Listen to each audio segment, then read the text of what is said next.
I have decided to make a new little series dedicated to people starting sim racing, and today we are looking at hardware and what hardware I would buy if I wanted to start sim racing today at different price points. I've been sim racing for many years, ever since I was a kid on console, and I'm going to be covering both console and PC in this video, especially at the moment where some PC prices are kind of going out of control right now. But I'll give you both options here.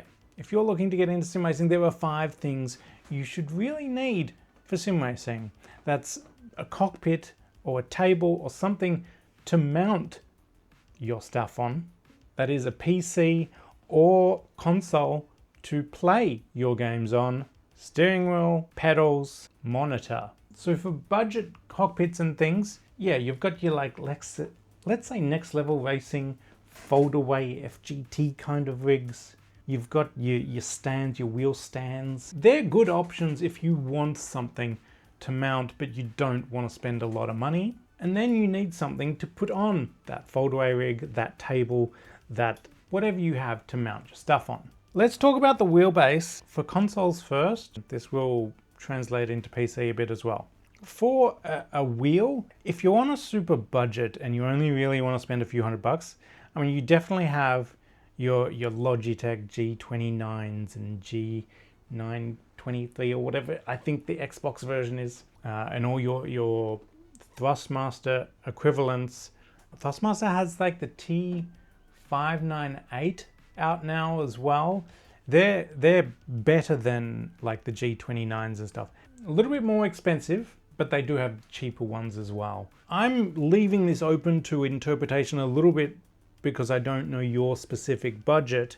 Now, a lot of these wheelbases do actually come bundled with pedals as well. Stick to that Thrustmaster and Logitech up until the price point where you're kind of at CSLDD GT Pro level, depending on whether you're PlayStation or Xbox, but these also work on PC.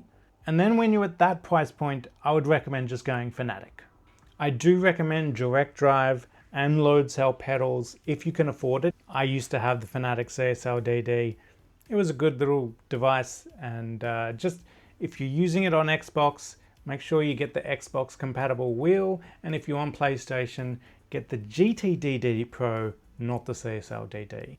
Also, have a little look on Facebook Marketplace and all your used places. You might be able to get all this stuff a little bit cheaper, which if you're just starting out, it helps. Now, talking about PC, you have a few more options when it comes to wheelbase and pedals. Everything else I just said with console pretty much applies to PC as well, but a lot more options and a lot cheaper price point where I don't think you necessarily need to go some of your Thrustmasters, because most wheelbases are PC compatible. Even some of your cheaper bases like this Camus C5. These Camus C5s, they're a pretty cheap little base. They're small, they're light, they're portable, they're direct drive. This is literally all they are. And they're a similar kind of price to like a Logitech G29 and stuff, but they're direct drive. You can easily table mount this. You can easily put this on a fold-away rig, etc. It's not heavy. It's not too powerful for that kind of thing. So these little Camus C5s, they're quite good. Link in description. Now, if you want more of the bigger style direct drive base with all the interchangeable wheels and that, you've got your Moza R5s, your R9s. Again, your Fanatic CSLDD. You got this Simagic Alpha Evo Sport base. That is the system I'm on, Simagic, although I've got the 12 Newton meter personally. Find a brand that you like, even though you can't afford the upper spec models right now, or maybe you don't want to spend the money on the upper spec models right now. Find an ecosystem you like, whether that be Fanatic, Moza, Simagic. That way you can buy the cheaper base to start out to see whether you even continue doing sim racing. And if you really like, you can buy the more expensive base later, sell the cheaper one. But the good thing about buying into an ecosystem is you buy all the wheels and all that, and you can still retain that same wheel. You can bring this with you. My recommendation is probably don't buy into an ecosystem. It doesn't give you the flexibility to move on to something else you like later. That way you don't have to buy a whole system again when you upgrade. Let's talk about pedals. As I said before, load cell pedals are ideal. However, if you're only wanting to spend that few $100 mark, a lot of the pedals will come with whatever wheelbase you're buying, and they're probably going to be your normal either potentiometer or Hall effect kind of sensors that are distance based. That's okay. It is good to learn on load cells if you have the money for it, like the CSL Elite load cell pedals, or even the normal CSL load cell pedals as well. Both Logitech and Thrustmaster also have their versions of load cell pedals. Sometimes you got to buy the 2-pedal kit and then you buy the load cell and add it on. That's a good upgrade path as well. If you can only afford the distance-based kind of pedals initially, you can upgrade to load cell later. In fact, that's what I did many years ago with my CSL Elite pedals. I bought the 2-pedal load cell Elites, and then I bought the 3rd load cell pedal a little bit later. Also, something to consider for the budget category, even if you can only maybe go a wheelbase that doesn't necessarily have a load cell option or a good pedal option, you can still go and then buy like a load cell pedal set on their own, whether that's like a Camus or, you can get the Simagics and all the cheaper load cell pedals online from more your Chinese manufacturers. With PC, these are USB standalone kind of things. And I mean, these are the LC100s. They're pretty good. I've used these for a few years in different versions, version 1, 2, and these are 3 or 4, I think. These are a 200 kilo load cell with a damper and everything. They're pretty good. I do have reviews on those though. Now for the screen for entry level kind of category that I'm on right now, I mean, you use whatever you got.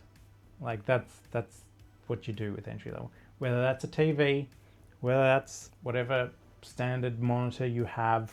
Good TVs will do 100 Hertz or more, hopefully. Ideally, that's best for sim racing. But if you were buying a monitor for sim racing, I would recommend at least like a ultra wide 120 Hertz, 144 Hertz, something like that monitor. That way you don't get your standard smaller screen. You get a little bit extra, or you could potentially, if you've got them around, go 3 of them, 3 standard monitors, even on a desk. That's what I used to do. I had 3 just standard 60 Hertz monitors sitting on my desk years ago when I first started. I had the table mount. You do with what you can. That's what budget's all about. It works.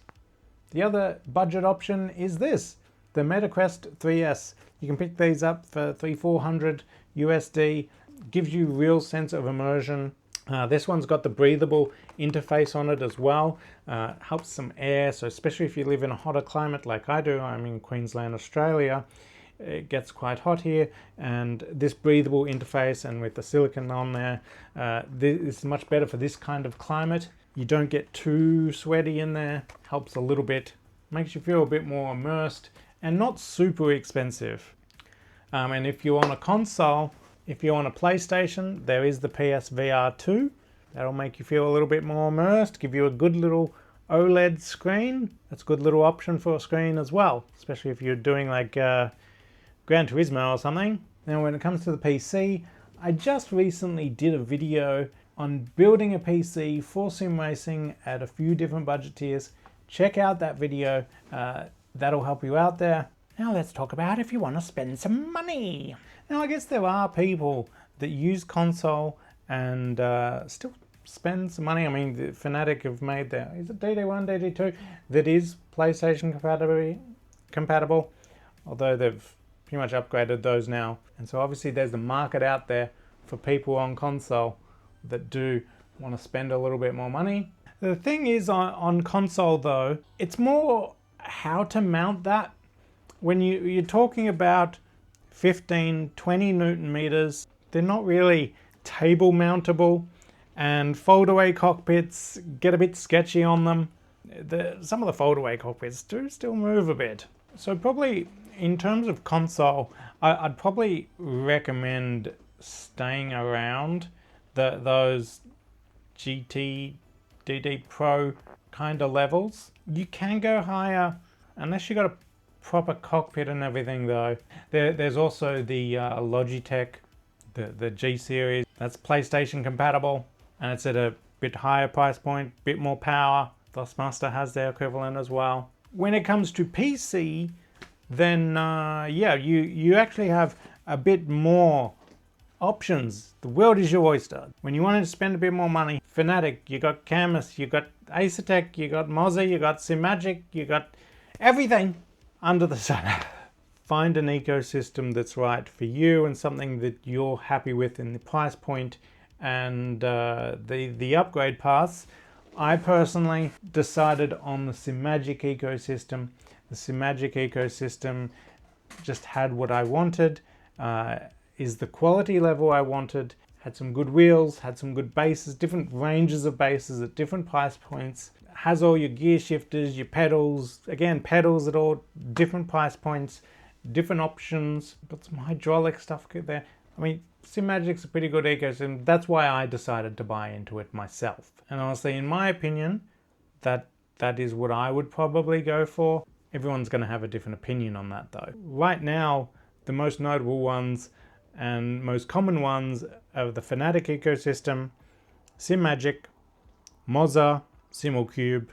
But then you have others like your Acertecs and your Logitechs and all that are still there, but I don't think they're as common in that higher end. I think most people are going the big four that I was just talking about. All those brands are also going to have load cell pedals and probably different ranges of load cell pedals. Again, I would just buy the pedals to suit your budget. You've also obviously got your Husingveld, very good pedals, and highly recommend those if you can afford those. I know many people on those and absolutely love them. Now when it comes to actually spending money on a cockpit in the higher category, wanting to spend a bit more money, I recommend going a profile rig. This is my profile rig. I custom designed and made this. I've got 2 videos on that. I'll link them down in the description. However, you can just buy like a track racer or simrigs.com kind of profile rig. Good thing about those is they're highly customizable. You can move seats everywhere. You can move a lot of stuff within millimeters to get everything millimeter perfect. Some of the more dedicated rigs, like your Next Level Racing FGT, I mean the cheaper one, not the profile version, with the dedicated, I used to have one of those and I just could never get it right. So my recommendation, especially in the higher category that you want to spend a little bit more on sim racing, buy a profile rig. If you want to upgrade your pedal plate or your seat or something, you can always buy profile to add on, but buy a profile rig at whatever budget you want to spend. When it comes to monitors, this is where I'd recommend either going triple screens or like one of these super ultra wides. This is a 49-inch 240 hertz Samsung monitor with a 1000R curve, biggest curve you can get, especially if you can get the screen quite close to your wheel like I have here. If you can't and it's a little bit further away, that's where I definitely recommend triple screens. It'll give you more of that wraparound feel. You can get bigger triple screens and everything will look a little bit bigger, especially if you've got the monitors a little bit further away. You can go TVs if you want to. Just with the TVs, make sure they're at least 100 hertz. Don't do like 50 hertz TVs and stuff, which is most TVs are 50, 60 hertz. So don't do that. Now, if you like virtual reality, there are things like the Pimax Crystal Supers and Lights, and the Dream is coming out now, or it has come out now. There's also like the Meta Quest 3, but the quality level and the vision out of that is still very good. Generally cheaper than something like a 49-inch ultra wide that you see right here. I have a 3 and a 3S, and they're great. I have the Pimax Crystal Light. Again, it's great. Pimax Crystal Light is a bit bigger and heavier though. Although when you do go like something like a Meta Quest headset, you do get a little bit more delay, which isn't ideal. But in my experience, the Meta Quest 3, you don't really notice it so much compared to like the Quest 2. In my opinion, don't use the Quest 2 for sim racing. Anyway, those are my recommendations on a hardware sense, whether you're on like the cheaper kind of entry level or the more expensive category. In my next video in this little series, I'm going to talk about, once you actually get the hardware, how I would start off in sim racing, in the sense of what games I would get into and how I would use them to get up to speed in sim racing before you, let's say, jump into iRacing and get into an online lobby and just start smashing people. That's normally what happens. Don't do that. I've got some ideas for you that I think is a bit better way to start off in sim racing, and I might show you a few techniques, what I do before jumping into a multiplayer online lobby and start racing with other people online. Thanks for watching this video, everybody. Hit that like button if you liked, and subscribe for more videos, and I'll see you in the next one.